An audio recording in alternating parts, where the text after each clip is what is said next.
How many do we have? One, two, three, four, five.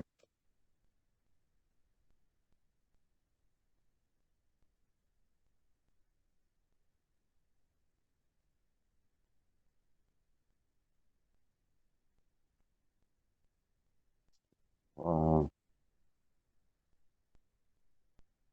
three.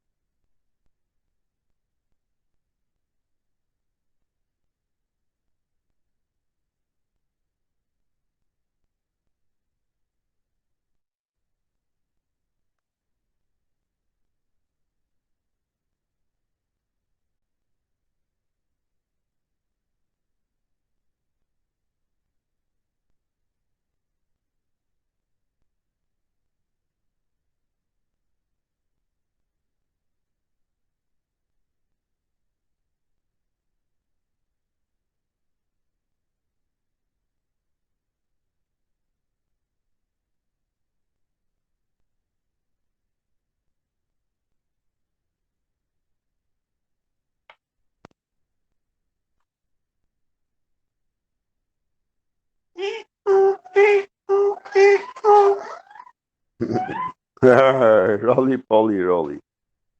Okay.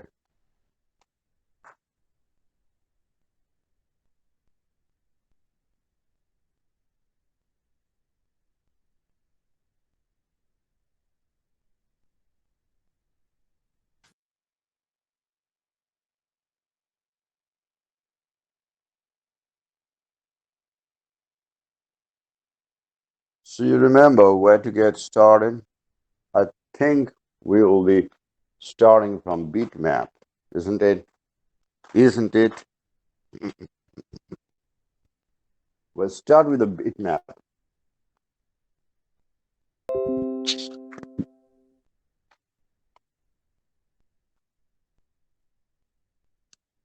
Let me Yes, sir. share the screen with you.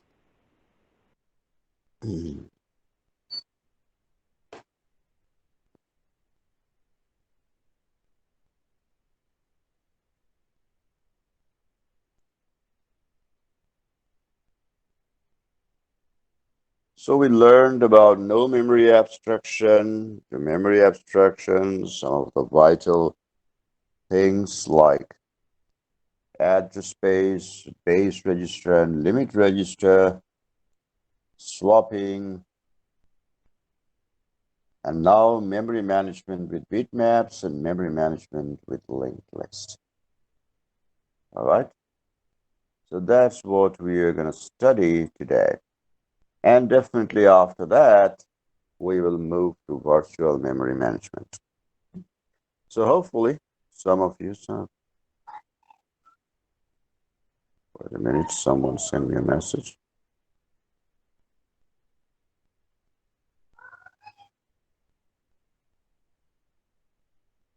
Bitmap, yes, that's what it is. So far, so good. The things will get a little bit more interesting and exciting. There we are. We already talked about these things, so we'll skip through it.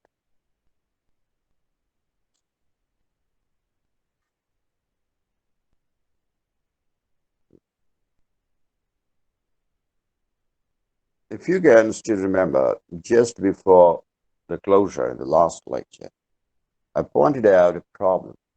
I just take one step back and talk about the problem, just to give you a reminder of the problem that we discussed at that time.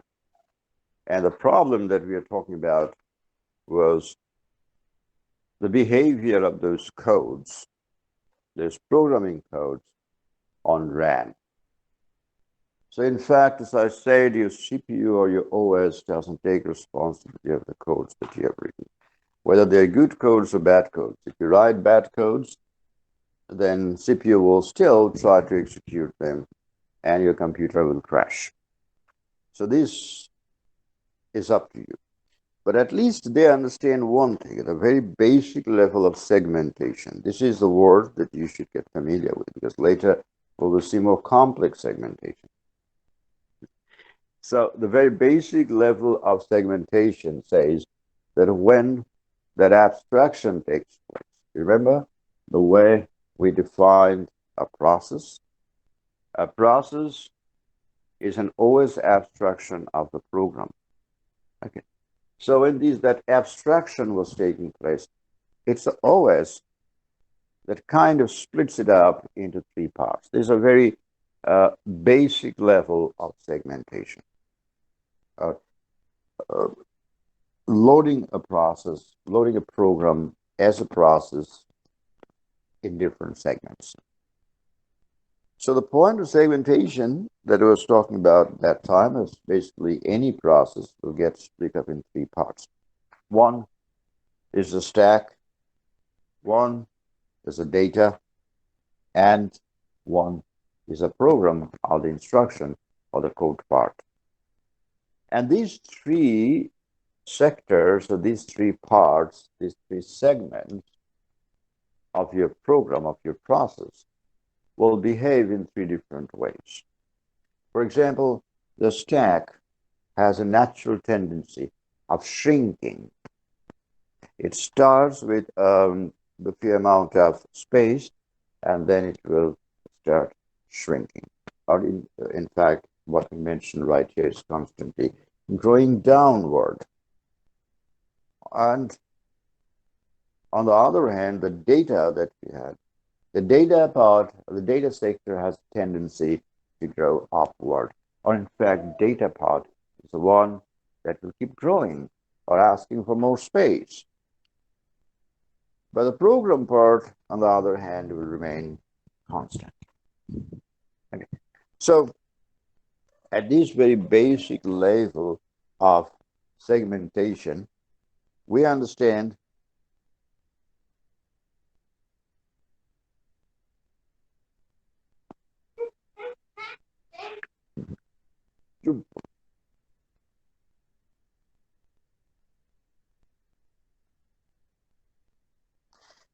so at the basic level of at the very basic level of segmentation, the things that we'll be seeing is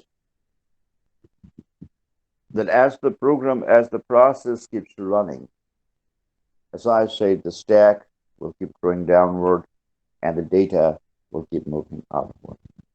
So what was the problem? What is the situation? The situation is that although that particular process has been given a limit value, is from the CPU's estimation of the amount of space it should be occupying on RAM, the upper limit and the bottom limit are fixed.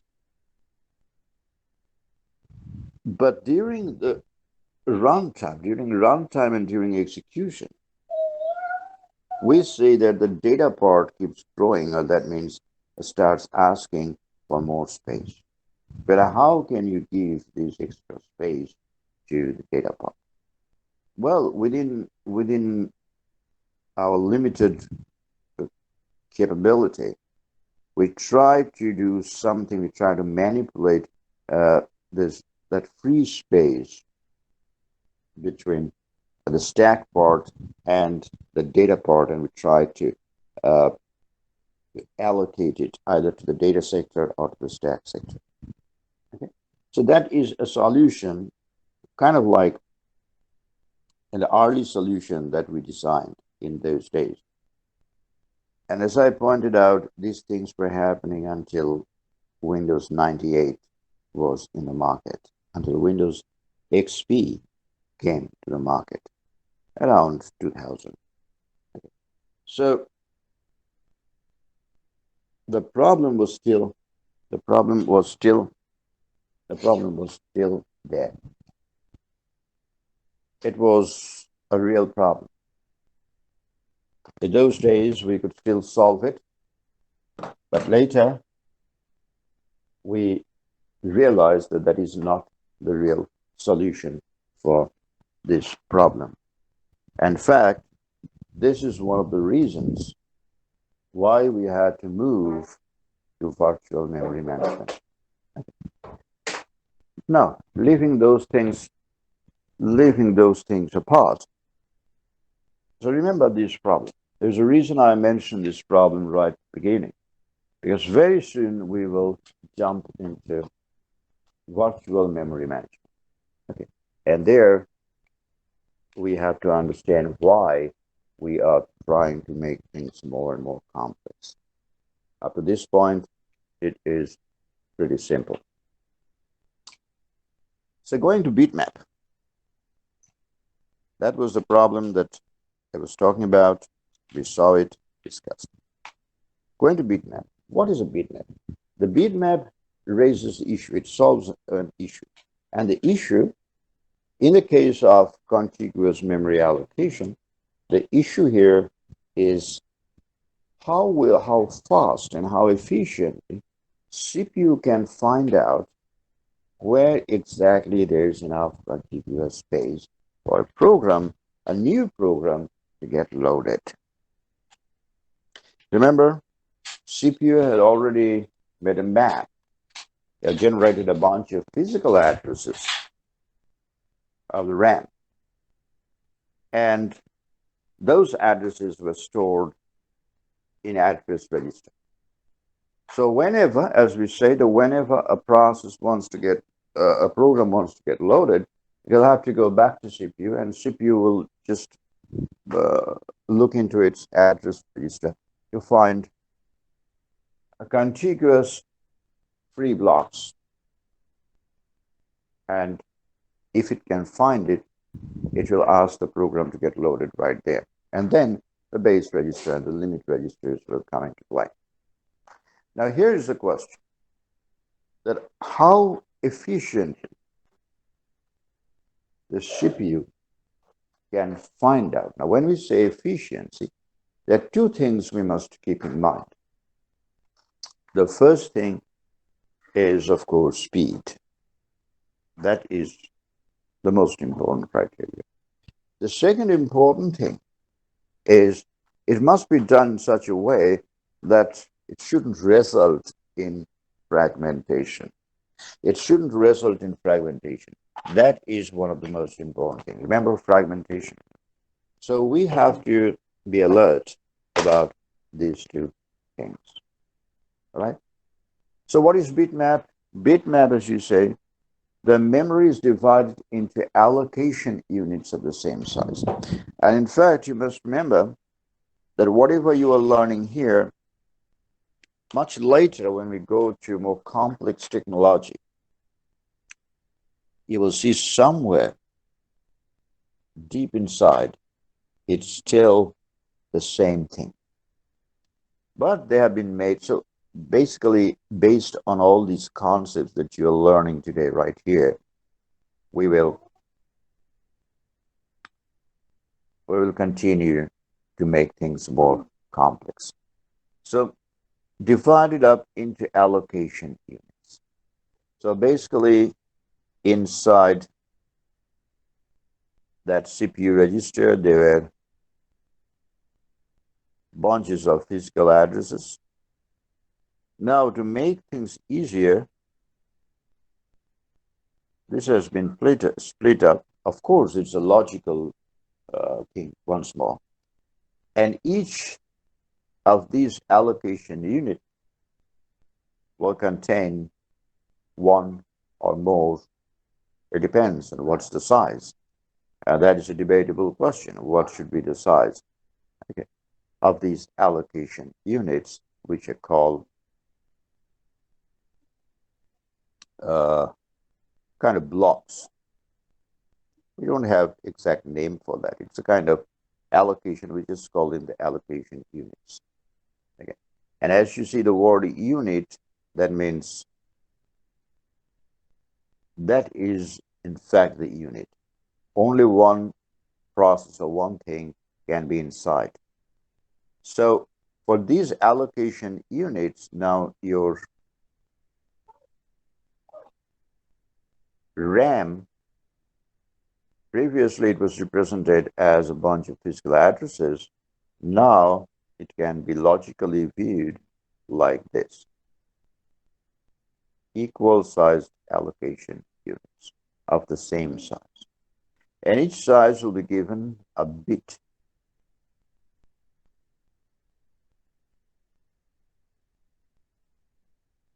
Either 0 or 1. 0, in this case, stands for free and 1 for occupied. Remember, we will find bitmap once more when you go to hard disk management. There are two, you will see bitmap. And over there, 0 will be occupied and 1 will be free. So you need to remember these little things. So once we put a series of zeros and ones, that creates what we call a bitmap, a map of bits, a series of zeros and ones. Now, what is the benefit of making this bitmap? So now CPU knows exactly which blocks are free, okay, and it knows the bit size. So naturally, it can calculate easily how much of space is available and which are not free. So one of the important criteria that we have here is the allocation unit, the size of the allocation unit. They do ask questions sometimes from this part. If the size is too small, what are the problems? The bitmap will be too long. The greater the size, chance of internal fragmentation. Okay. A process or a part of a process may not occupy the entire block, because remember, that is working as a unit. So eventually, you end up with a long bitmap. Now, there's a problem with this bitmap technique. And the bitmap, the problem with the bitmap technique is every time a process of size k, for example, or x, wants to get loaded, CPU will have to do a comparison, addition and comparison. Every time it finds a free block or a few free blocks next to each other, it will have to first add those free blocks up and then compare them with k.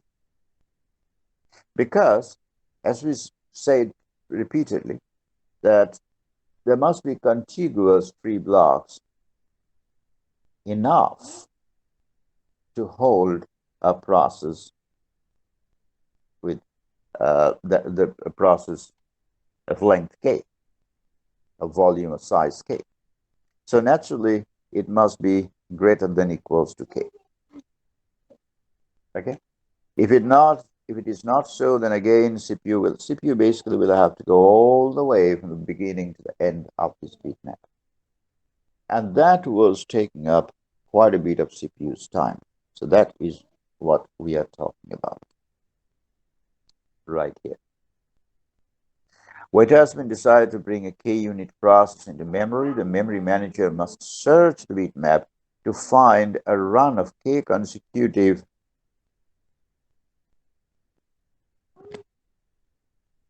consecutive 0 bits in the map, and that will definitely slow it down.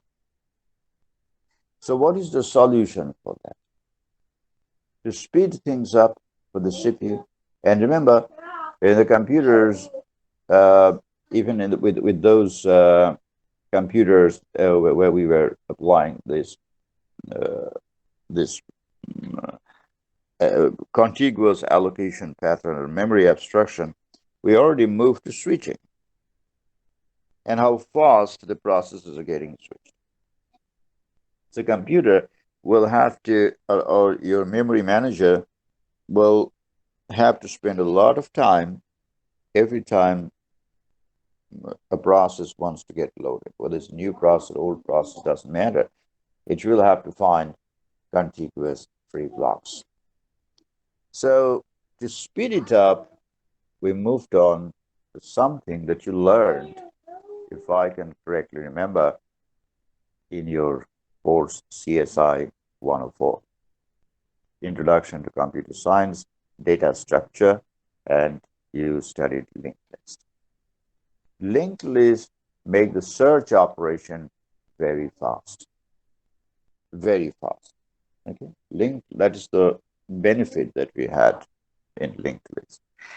What it does is basically, just imagine that previously it was one long bitmap. The bitmap is still there.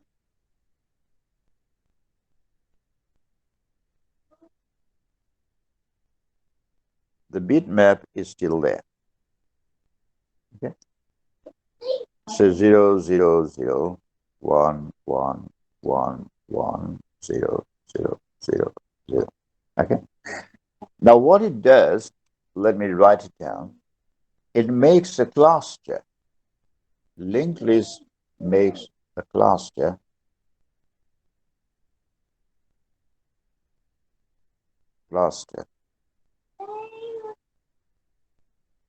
of consecutive, that means side by side, allocation blocks. I simply write blocks with similar bit pattern. Take a moment to understand. It makes a cluster or a group of consecutive blocks with similar bit patterns. That means it can be either, so basically if we look at our bitmap here, this will be one cluster. This will be another cluster. This will be another cluster. Cluster 1, cluster 2, cluster 3. Doesn't matter how many blocks are there. They don't have to be equal size. And for each cluster, they maintain 4 pieces of information. What are these 4 things? The first one stores the whole. This is for each cluster or process. That means 0 or 1. That means this cluster of blocks are they free or occupied. Then the next part puts the starting point of this cluster. Starting point of the cluster. For example, this one will be 0. So you can say 0. The next one is the length of the cluster, length of the blocks. So how many blocks are there? In this case, 1 to 3. And the last one maintains a pointer that points, like any linked list, this pointer is the one that makes things faster to the next cluster. Okay, in the list. That could be whole, that could be process, that must have a starting point, and that must have a length. So now, if you understand that this is what they're doing, they're showing right here. Now, what happens when the CPU wants to find out, CPU's memory manager want to find out quickly that where exactly there is enough space? Well, it doesn't have to go to the length, the covered entire length of the bitmap. All it has to do is to search for the holes. No need to look for the P. Just search for the holes. Okay. And once you have the holes, then it will compare this value for each hole, the third value, right? The length with the process, or the size of the process. The size of the process was X, okay, that the process that wants to get loaded, whether X is less than equal to 3. The moment it finds it, it will pick up this value, 0, because that was the starting point of that cluster, and ask the program to go and get loaded right there. So this is the technique that makes things really fast. It's a logical way of interpreting, well, in fact, it's a logical interpretation of the bitmap, and bitmap itself was another logical interpretation of the physical address that CPU had generated for the RAM. So you can already see that how many layers of abstractions we are putting in place. So linked list allocation is one of the most important ones in memory abstraction. We are still in memory abstraction part. We haven't started virtual memory management yet. Okay, and we understand that why linked list allocation is so important, because it helps in performance enhancement or improvement. That means the speed of search, speed of memory allocation goes up. It's much easier and much faster for the memory manager to use a linked list to find out exactly where there is enough contiguous free space, enough for the new process to get loaded. Okay, so that is what we do. Now there's still one question left. And what is that question? That question is, so one other thing, as we look at these 3 values,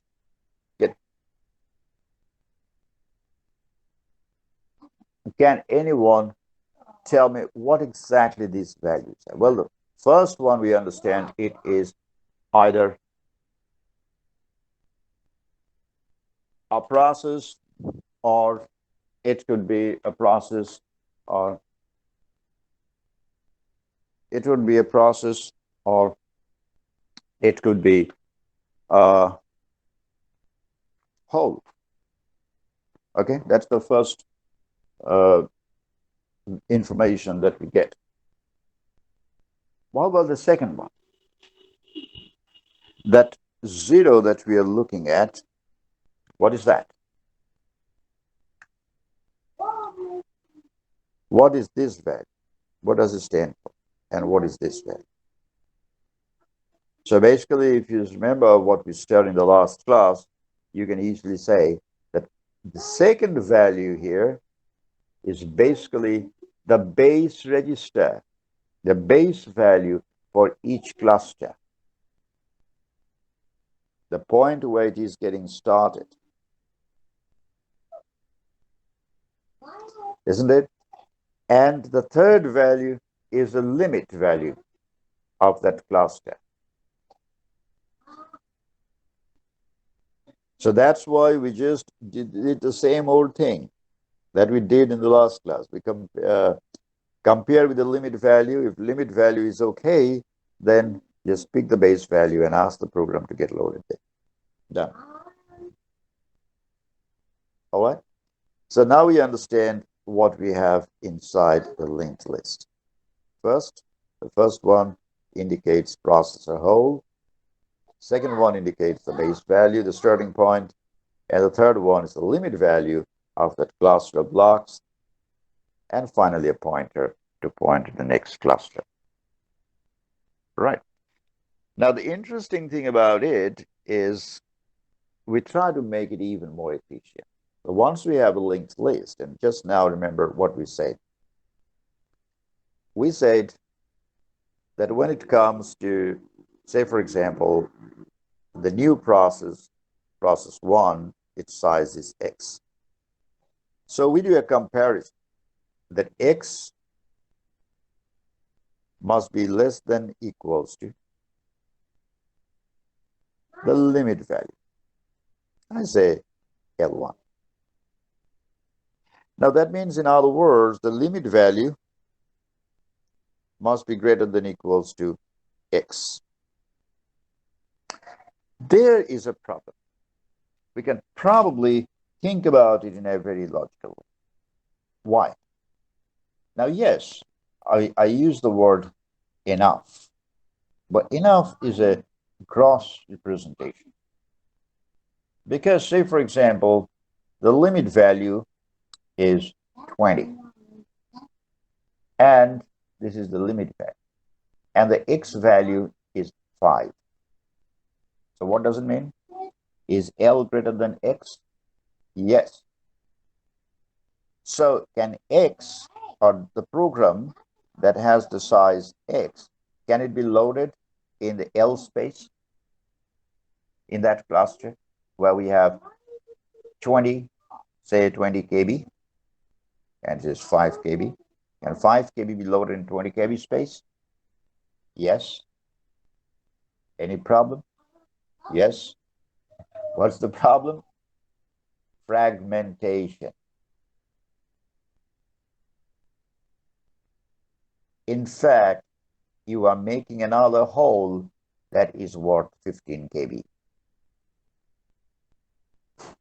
Did you get my point? Speed, okay. Maybe CPU doesn't have, the memory manager didn't have to go too far to find this block, this cluster. Okay. Because it was always looking for this algorithm that must be greater than equals. Now, when you apply greater than equals to, it could be this scenario, that where the actual block, the free block size is 20 KB, and the process that wants to get loaded is just 5 KB. It's okay to put it in there. But by doing so, you are creating a 15 KB hole, so you have to take that risk. Well, 15 KB hole doesn't make any problem. But the problem is that in future, you should expect at least any other process that will like to get loaded, which must be less than equals to 15. 15 KB. If not, then that little part will be wasted. So that is the challenge that we need to deal with. And based on that, and of course at the same time, we can't compromise on speed, isn't it? Speed is all because of which we made things so complex. So there must be, it's a kind of trade-off between speed on the one hand, and on the other hand, it is that fragmentation. We need to avoid fragmentation. So based on these two important conflicting parameters, we move on to a handful of algorithms. Very simple to look at, very easy to remember, but very important from your exam's point of view. Do you expect at least one question from that? Very common. This memory management with linked list, allocation of memory. And we understand why we are here. There, you have to remember, first fit, next fit, best fit, worst fit. We will have a quick fit later. What does a first fit do? First fit will start from the beginning. And the moment it finds something greater than equals to, or in other words, you can just say enough. Okay? Enough doesn't mean only just enough. It actually means just enough or more than enough. So all of them together, we mean enough. Okay? So there are two words, just enough and more than enough. So if you combine two of them, that is enough. That's whether it is equals to or greater than means unlimited. So whatever it is, you find it and you take it. You take that cluster of blocks. So it must be extremely fast, naturally. But as I pointed out, you risk fragmentation.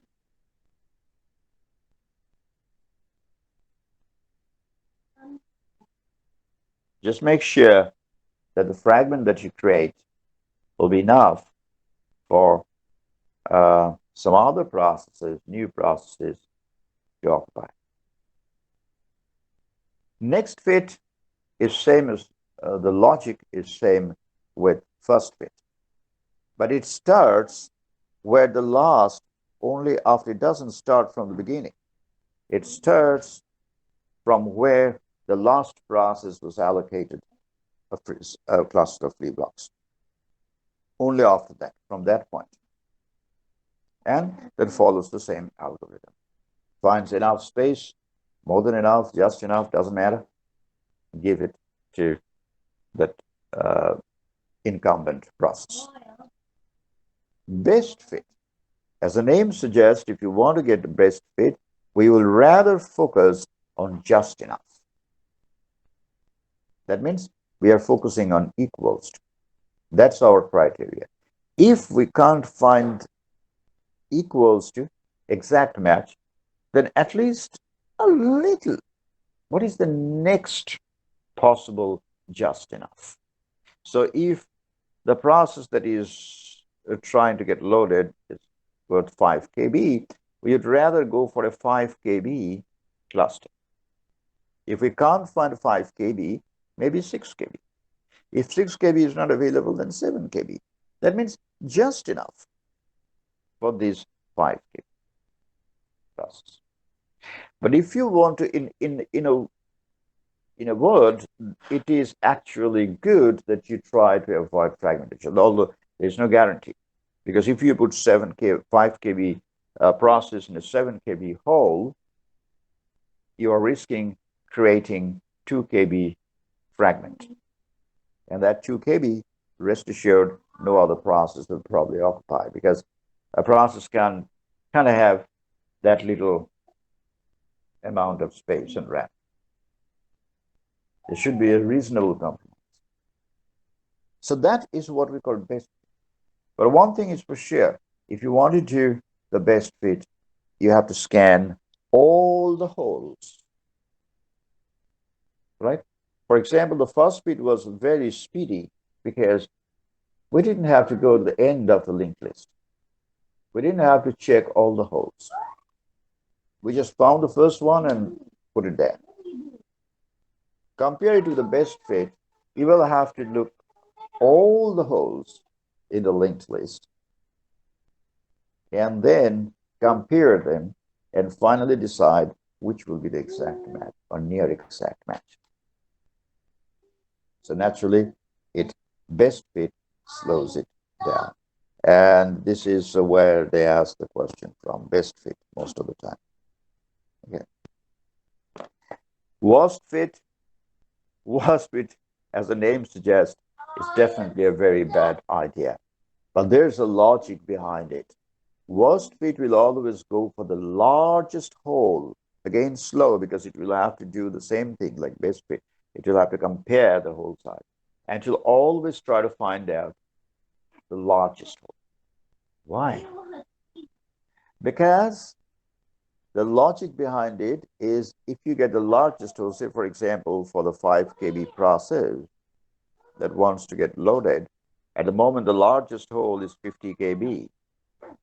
Yes, this will be taken. There are others like 20 KB, 7 KB. That will be good enough for best speed, fast speed, etc. But there's one hole that is 50 KB, that's the largest hole, and 5 KB will be loaded into 15 KB. Why? Easy. Because, of course, when you load the 5 KB into 50 KB, you create a hole that is 45 KB.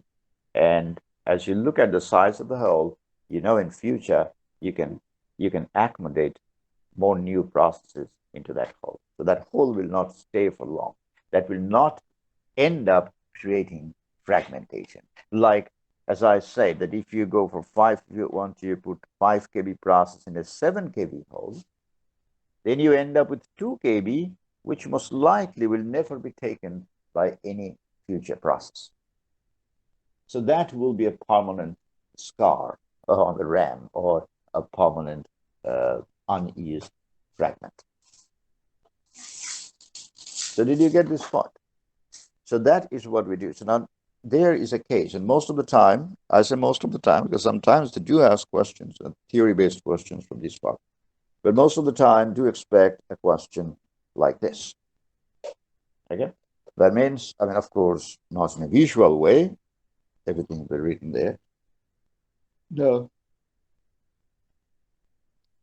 they will give you a case and they will ask you to solve it. Memory management with linked list. Tell me, why should we go with a fast fit? Fast fit starts from here. What is the size? 16K, 8K, 12K, 22K taken first fit. You don't have to go all the way down. First fit is always very fast. How about the next fit? Next fit always starts after the block where the last process was allocated. Last allocated block was this one. So we will start looking from here and go down, and we take this one. This will be the next fit. How about the best fit? You have to go all the way down to scan all of them and then come back and take a near exact match. That will be the best fit. How about the worst fit? You have to go all the way down to compare their sizes of the holes, of all the holes, and this being the biggest one, this will be taken by worst fit. Is the logic clear? These algorithms are very important. Okay. So as you can see, the first fit, then the next fit, and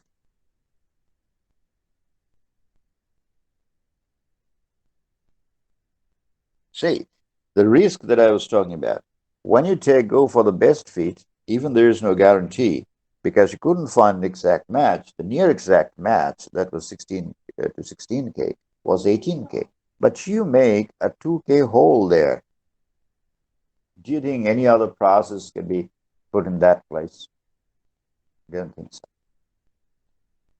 It's too small size for any new process. But on the other hand, 20K is good enough to load another process. So the thing that we are trying here is to balance two things, as we said. These are it's a kind of like trade-off. It is speed on the one hand, and on the other hand, it is the chances of memory getting fragmented. The chance of memory getting fragmented. So we have to strike a balance there. We also have a couple of improvements on that. One of the good improvements is how about sorting the holes? First, you create the linked list and then sort the linked list to make the best fit faster. Remember, this can be a very tricky and good question. You can catch many of you off the guard. So that means, how can we best fit is in general pretty slow. What can we do to make best fit faster? To make best fit faster, same as the first fit, what we can do is to sort the holes by size. Clear? Another small optimization that they are talking about is sorted holes. The first word will hold the whole size, and the second word a pointer to the following entry. Well, these are kind of optimization, but this is a technique that will be important. A new technique. The other good thing here is the quick fit. Quick fit depends on compaction. It is really fast and very efficient. Now, you already know this word compaction, right? Compaction literally means sort of merging the holes together. So that means apparently 8K is not sufficient for 16K and 12K is not sufficient on its own, not sufficient for 16K either. But somehow if we can merge them together, then probably we will end up with enough space to accommodate a 16K process. But how can we do the merging? The merging must be done in a very careful way. Okay. To do this merging, we have to literally, there's a process right here. Say, for example, process 1. This process 1's base value needs to be recalculated to this point. And CPU will have to shift it. So shifting means recalculating the base value and updating the limit value and recalculating all the addresses, all the physical address of that process on RAM. So that, because that's what we can do. We can push P1 up. Pushing P1 up means we want P1 to get started right here from 0. So only then 8K, this hole will come down and can be merged with 12K hole. Right. So pushing it up literally means that we have to recalculate, CPU will have to recalculate not only the starting point, the base value, but based on that and the limit value of the process, we'll have to recalculate all the addresses, all the physical addresses for all the codes of that particular process.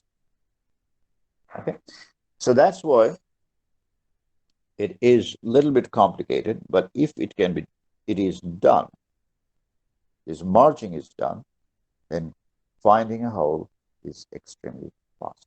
So basically what we do, we sort it first, then merge. And that equals to quick fit. First sort and then merge. But if it is not done fast enough, there's a chance of your memory getting fragmented and fragmented. All right? So that brings us to the end of memory abstraction. We learned a handful of things, just a quick mention of all those things. We learned about address space, we learned about base register and limit register, very, very, very important. And we learned about swapping and the problems that are created because of swapping, because the base values keep changing and CPUs spend a lot of time doing calculations. So from swapping, it was still the problem. Okay. But still one good thing is the memory can, the programs can move around on RAM. So we got rid of the partitions and we can now run more programs by using swapping. But swapping does create a little bit of bottleneck in performance. One other thing that we learned and I discussed today at the beginning, it's going to be very relevant in the next chapter, is that when a program gets loaded as a process on RAM, it is basically split up into 3 segments: a stack, the data, and the program part. The problem arises when you keep running that program because the data part of the data sector gets written and overwritten and written and overwritten, and thereby it keeps asking. So basically, if you're not switching your process too often, then you don't give a chance to OS to clean up that data part. That's what it does these days. So it doesn't get any chance. And naturally, after a while, it will be asking for more space. Now, how can we accommodate that more space? And how much more? That is the question. Because our upper limit and the lower limits were fixed. in contiguous memory allocation. Finally, we talked about bitmap. In the bitmap, why do we need a bitmap? Bitmap makes things much easier for the memory manager to find out exactly where there are free blocks. But bitmap on its own doesn't make much improvement. It's a good logical interpretation. So we had to apply a linked list allocation technique, making clusters of consecutive allocation blocks with similar bit patterns and designating them either as a whole or a process, a cluster. We also take note of the cluster size and the starting point of that cluster, and a pointer to point to the next cluster. So by keeping track of these things in this way, we don't have to, the memory manager will not have to check every single block, allocation block, individually and independently. It can simply look at the cluster and it knows exactly where there is free enough contiguous blocks. Okay, so that is what we did by the implementation of linked list. But when we implemented linked list, two more issues came up. That we should take care of speed, obviously, that's why we went to linked list. And the next thing is we must try to address the issue and minimize the possibilities of fragmentation happening on RAM. And how could you do that? We had a number of algorithms to choose from. We had first fit, next fit, best fit, worst fit, and quick fit. Quick fit basically means you sort them up, sort the holes up, and then merge them. But merging is a risky thing, okay, because it involves the CPU to do all these recalculations. If it gets slower, then probably it runs the risk of getting your RAM more fragmented. So we need to be careful about this activity. Now we move on to virtual memory management. At this point, if any of you have any question, feel free to ask me.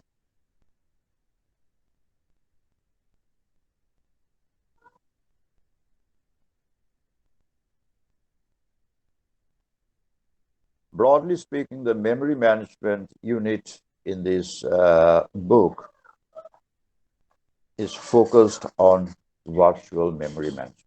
Although we started with a little bit of memory abstraction, because we need to know exactly why we have to go to virtual memory management. And then towards the end, we will also talk a little bit about segmentation. But primarily, it is the virtual memory management. All right. So to understand, it'll give you a perspective of what virtual memory management is. Okay. So what we already have a program with its address space. And remember the two problems that we were encountering in memory abstraction. One was contiguous allocation, and the second one was demand of space. In fact, they were related to each other. We couldn't satisfy a process when it started asking for more space because we were following this contiguous allocation pattern. Right. And now we are here with virtual memory management. I think I already told you from a practical point of view, the situation that used to happen in those days. And it happened to me quite often. I mean, we used to encounter it quite often. For example, watching a movie, on Windows 98, still remember. And everything starts fine. And in those days, it was not the YouTube, it was a kind of CD. You get it from a library or somewhere. And you put the CD into the CD-ROM. These computers used to have a CD-ROM. And you put it there, and you start watching your favorite movie. So everything is fine at the beginning. The movie is playing very well. You are enjoying your time. But 10 minutes later, you start feeling that something is not right on your computer. For example, you're moving the cursor, moving the mouse, and you understand the physical movement of the mouse doesn't exactly synchronize with the logical movement of the mouse pointer or the cursor, is the mouse pointer on the screen. So you know that things are kind of like slowing down. You have that perception, that feeling, but you ignore it because you're watching your favorite movie. Then 10 minutes more, and suddenly you get a black screen with a message. Sorry, memory out of space. And boom, it goes, the computer automatically goes into rebooting mode. Reboot it. Why it happened? It's all because of the problem that we discussed at the beginning of this class.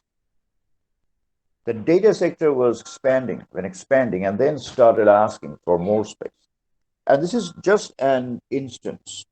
Used to happen mostly with the movies and the games. And the games, by the way, up to that point, the games were very primitive kind of games. I mean, if I give those games to you guys will not like to play those games. But it was around that time, probably some of you know, those who have studied Java, around 1995, that was a landmark year in the history of computer science, in the history of programming, like in IT, because Java came to the market. Commercially, it was launched. So when Java was brought by Sun Microsystem, by the way, not Oracle. Oracle just purchased it a few years ago. Java came to the market. And with the Java came robustness. There are a few words that if you study Java at any point of time, you will learn these words at the very beginning. Java is a robust language. Java is a distributed language. Java supports multi-tier architecture, not just client-server, but multi-tier architecture. Okay. So a language of that sort, when it came with that much of flexibility, the software started growing bigger and bigger and bigger and more complex. Many of those software, I still remember that many of those software we couldn't even run. We found wonderful software, downloaded, and we were worried that, man, I have only 512 MB RAM. Well, that's true. My first computer's memory was 128 MB. Upgraded it to 256 MB for a fairly long time. I used it, and finally to 512 MB. Desktop computer with CRT monitor. So with that 512 MB, 12 MB, and I was really worried that probably some of the new software or the game softwares. Yes, it all started with Java. With Java came the gaming. Before that, it was a very ordinary kind of game. But all the early games with lots of animation, like the kind of games that you like to play, playing football or kind of like shooting someone. So all those games started coming. Those are heavyweight software, heavyweight applications, right? And those heavyweight applications, so we had to look at this RAM as 512 MB RAM. Can it really support? I know that if I want to load it and start running it, then after 5 minutes or 10 minutes, either the computer will start slowing down or will simply reboot, crash. So these things were common. I give you the practical, real-time experience because if you ask people of that generation, they will tell you this. these things, the common experience.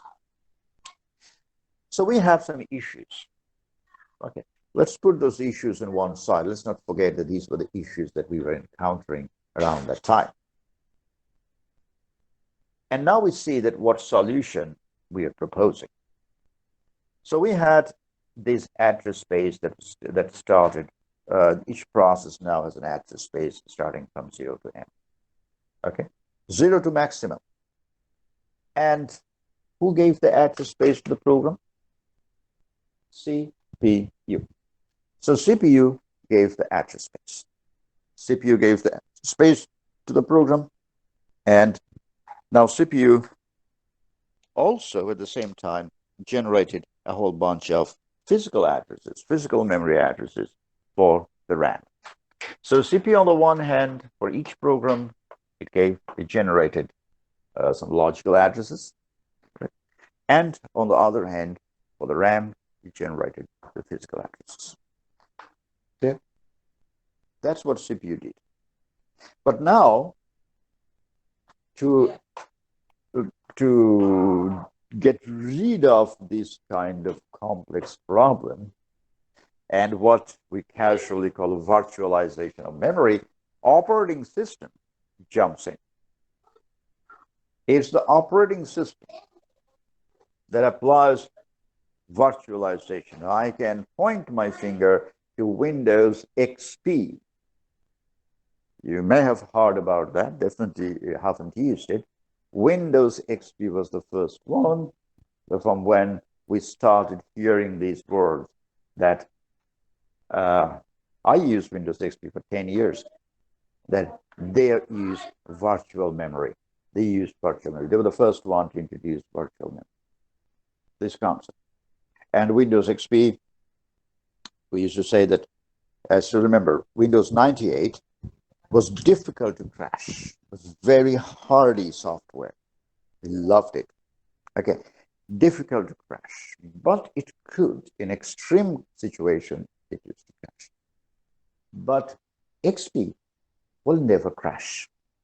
It comes very close to the crashing, but then kind of it does something to avoid the crash. It would hardly crash. So that was our experience in those days. So anyway, as I said, that now a program has a bunch of logical addresses, which we call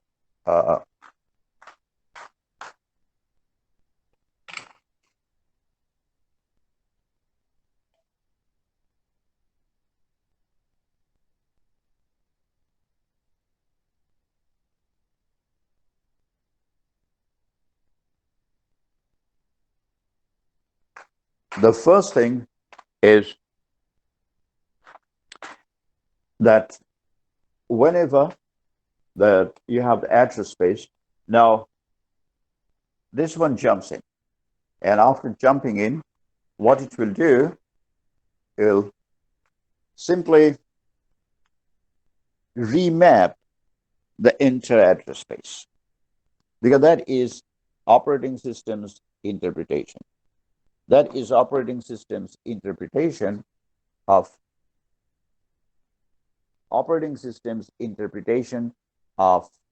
the program. So program's interpretation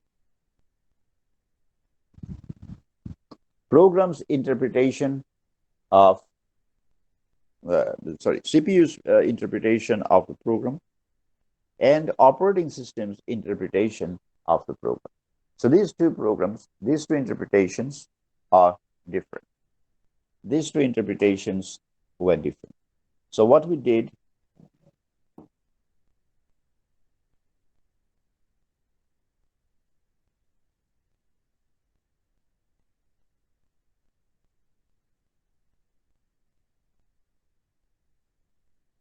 the CPU, and on the one hand, CPU generated a bunch of logical addresses, and operating system made an equal-sized cluster of these consecutive addresses, logical addresses, equal-sized cluster, and called them a page. So it came there to apply paging. So on the one hand, we had the address space, and on the other hand, we had the paging. So when operating system wants to refer to a particular part of the program, it refers to it by using page numbers from a page table, because that's the way operating system views it. When CPU wants to understand, recognize, or reference a part of the program, it uses the address space, because it generated the address space, and that's the way it understands it. So there we are. So basically, page is nothing but a cluster of logical addresses, consecutive logical addresses, and all these pages are of the same size.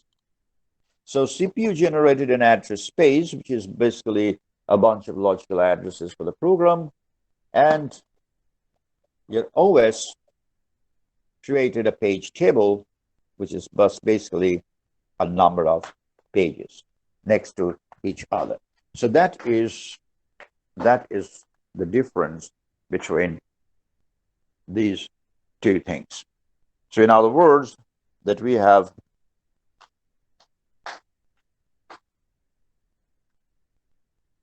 this address space right here.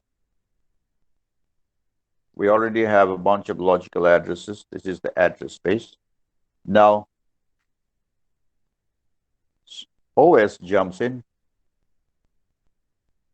and takes a chunk of this address space. Okay?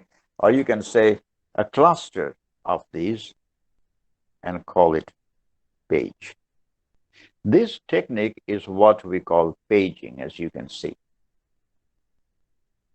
This is what OS will do. So CPU will generate address space, and we already know what is inside address space. OS, for the same program, will generate page table. So a program is now viewed as a page table, with page table with all the pages indexed there. Page 1, page 2, page 3, or in whichever way it wants to index them. Okay? So that is how OS interpreted a program. Now that is from the program's point of view. At the same time, when it goes to RAM, this was the RAM, CPU generated physical address. Right?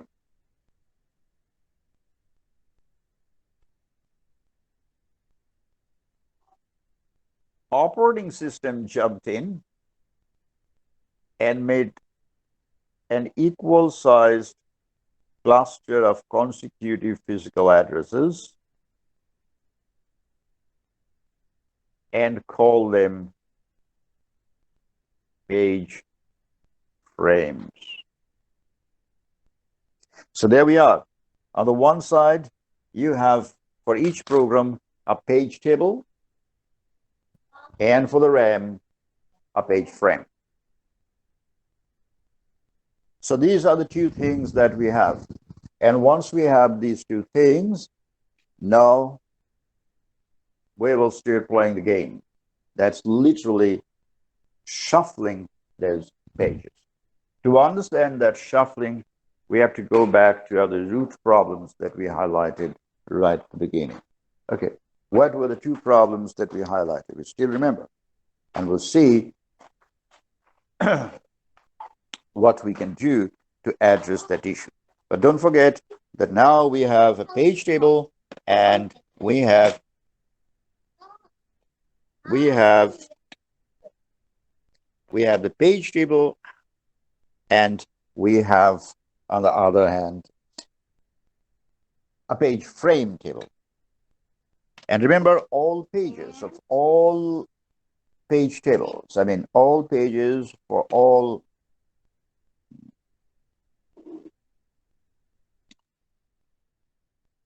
pages of all these programs are of equal size, and at the same time, the size of the page frame and the size of the page, they too are of equal size. So they must be of equal size.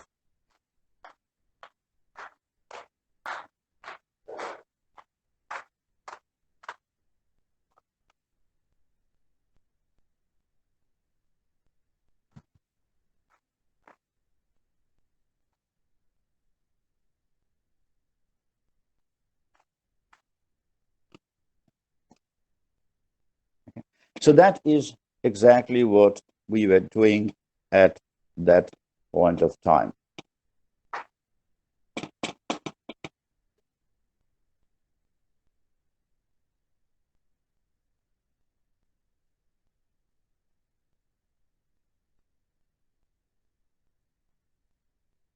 No.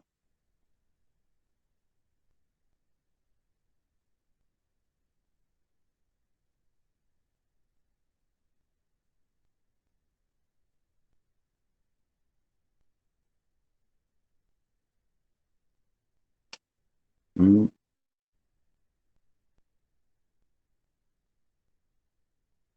We'll do it.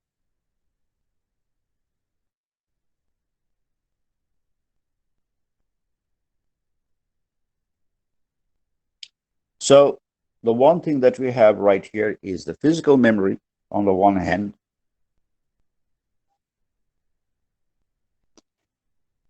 Physical memory has now a page frame table, and we have the page table. Now think about it. When we mentioned before that a program was getting loaded as a process, a program was getting loaded as a process on RAM, we had to apply a very basic level of segmentation. And what was that segmentation about? That segmentation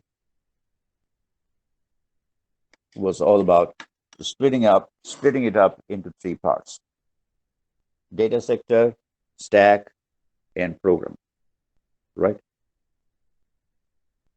Now look at it. Let's look at it once more. And for that, we needed contiguous memory block.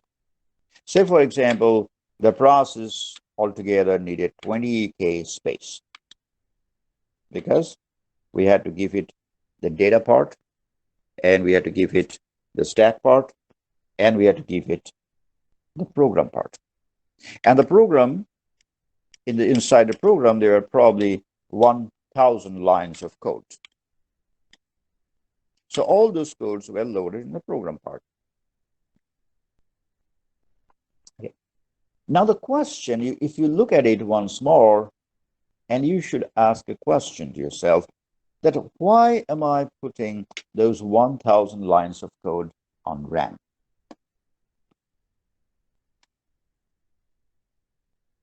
Why we raise that issue, raise that question? We raise that question because obviously at any given point of time, CPU is not executing 1,000 lines of code altogether. And that's why we put part of those codes, maybe 10 line, initial 10 line or 20 lines of codes on the stack, and CPU was executing line by line a sequential way from the stack. And that's the reason the stack was constantly shrinking. So why do we keep 1,000 lines of code? It seems like we're using the RAM as temporary storage of those codes. That shouldn't be the case, right? So we shouldn't be using RAM as a storage. So we can easily get rid of these 1,000 lines of code and keep them somewhere else. We don't need them. At any time, to start a program, we just need 10 lines or 20 lines of code and the data sector. So basically, a 20 KB process that was before, according to CPU's estimation, was worth 20 KB of memory space, can now get started with just 2 KB, probably 2 KB space. To get it started, we don't have to have 20 KB worth of memory space. Okay.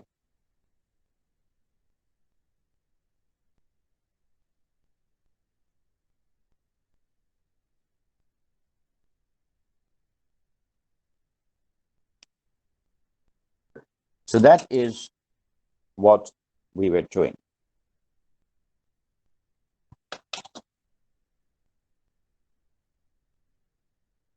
So on the one hand, we got rid of it. So with just 2 KB and just 10 lines, our program is now up and running, up and running. Good. Now, that's the good news because we free up a lot of space. We free up a lot of space. But now there will be a challenge, as we understand, that the first 20 codes, 20 lines of codes were executed. But then the CPU wants to jump to another line. And that line is missing on RAM. That code, that instruction is missing on RAM. Right? Because we didn't keep anything on the RAM. Previously, when CPU wanted to get that particular instruction, that instruction will be quickly moved to the stack and will be executed. But now, that little part is missing. So OS, because remember, all these things were done by OS. OS has the responsibility to run around and find those missing codes and bring them back on the RAM as quickly as possible. Bring them back on RAM as quickly as possible. And where on RAM?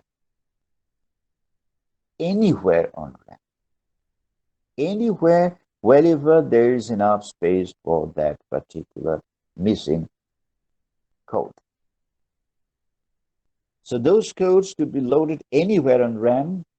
But after loading it, and if that requires cleaning up a part of the RAM, well, the OS will do it and load it right in there. And after loading, it will have to alert CPU where exactly, which physical memory address that particular code has been loaded, so CPU can jump there and continue the execution of the program.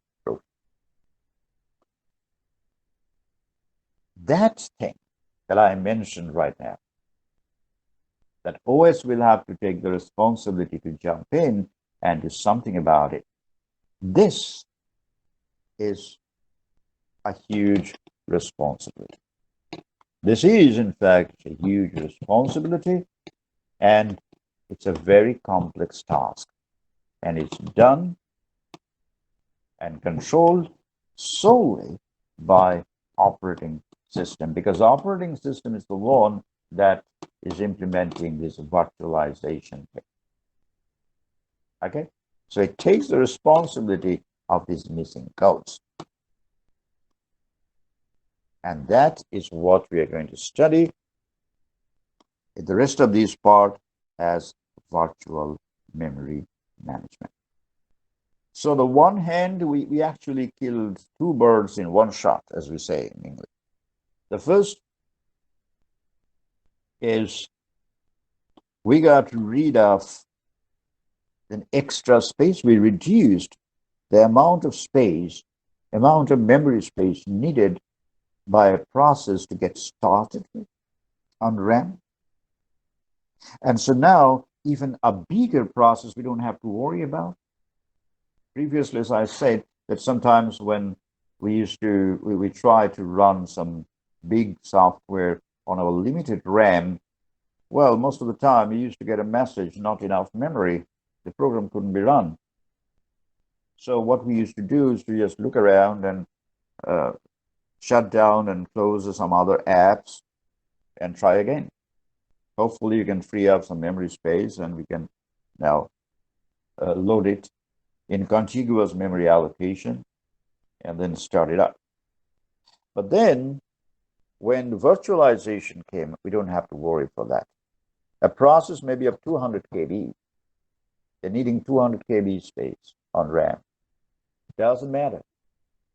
At a very starting point, it just needs to put 2 KB worth of codes and 2 KB worth of free space it needs to get started. And the other codes, because of the virtual memory management managed by OS, will keep flying in and flying out. Okay? So that is exactly what we did. So that is one big achievement. And another big achievement is that now when the new codes are loaded, they can now be loaded anywhere. So that means we got rid of the word contiguous. There's no need to worry about contiguous memory allocation. As long as a piece of code is anywhere on RAM and we can correctly point it to CPU, that where to go to find those missing codes, then you don't have to worry about anything, isn't it? So that is exactly the technique that we were using at that point of time. Okay. That is what we were doing. So we killed 2 birds in one shot. That's it. So now these things will keep coming and going. So we understand the basics. I'm intentionally going slow at the beginning because later when we move into it, we'll do it in the next class. Okay. When we move into the virtual memory management, things will be a little bit more complex because as we understand, there's a lot of tricky things that OS will have to handle. So first of all, I can categorically say that there are few things that OS will have to take care of, and we will study those things individually. OS will have to locate the missing page, missing code. And then OS will have to have a mechanism to convert it, to transfer those codes to RAM. If at that point of time it sees that it finds that there is no space in RAM, it will have to clean up some space. And remember, as I say that OS will have to do it and OS will have to do it, I mean that OS will have to do it in terms of page and page frame, because that's the way OS now understands a program and the RAM. So RAM, as the OS looks at it, it is all a collection of page frames, equal sized blocks of physical memory addresses. As it looks towards a program, it recognizes a program, the page table. It's all about pages, a collection of pages. And the page table can be of any length, indefinite length. No worries. Remember, before that, there's a limitation. Before that, when we were talking about the address space getting generated by CPU, we had to say that the address space it will always start from 0 to a maximum value, right? And why a maximum value? And this maximum value depends on the RAM. So it means that the RAM that that CPU is servicing at that very moment, it depends on how many addresses, the maximum amount of address, maximum number of addresses that the RAM can generate. Like your CPU can generate for that RAM, rather. But here, when it comes to paging, it's indefinite. Literally, the number of pages that a program can have is not dependent on anything. And since we apply the fly in and fly out technique and non-contiguity, that means absolute flexibility on a limited amount of RAM. So now you can easily run a mega software, not one, multiple mega software on a very limited RAM space, probably 512 MB RAM. No problem. They can happily run there. This is what, in theory, we call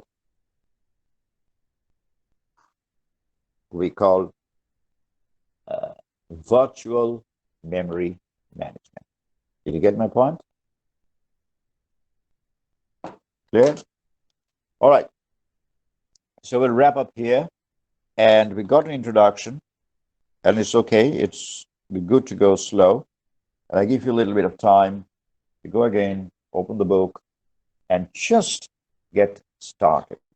To get the very basic ideas. Give it a read, maybe the first 1 or 2 pages you read, without going too much into the technical complexities at the moment. And you will see why, first of all, what are the basic things that we did and why we did, what benefits that brought to us.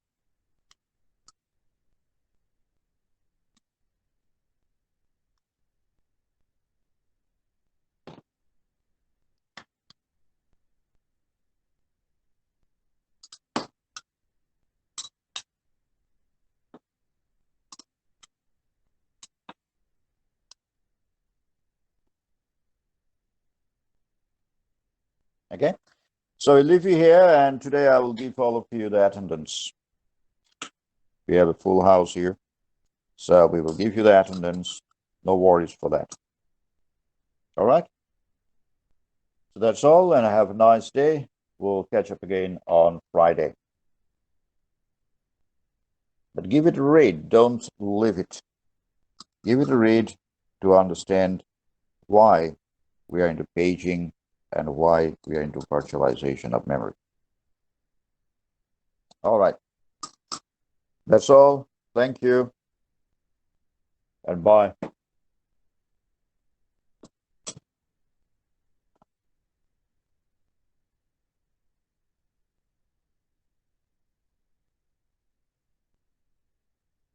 Yeah, goodbye.